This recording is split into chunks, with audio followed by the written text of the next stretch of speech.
My name is Daneil. I am from Brooklyn and my major is mechanical engineering technology. So the projects that we have done here are pretty hands-on and extensive. I've had professional engineers tell us that the projects that we're doing would even be difficult for them if they were doing it as a real project.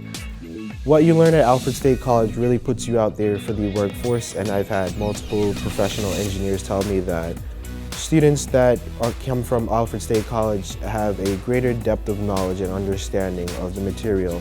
So coming from the city to Alfred State was definitely a culture shock for me at first, but I do enjoy the more peaceful area around Alfred State College. It's more peaceful, it's more quiet, and it feels as if the people in the smaller town, it's like a family. You're treated very nicely and everyone greets you, and they really try to get to know you. So at Alfred State College, or just in Alfred in general, the town, people are trying to get to know you, and it's almost like they're your family here. So Alfred State can really be your home away from home.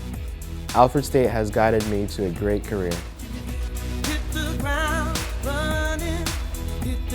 running at Alfred State.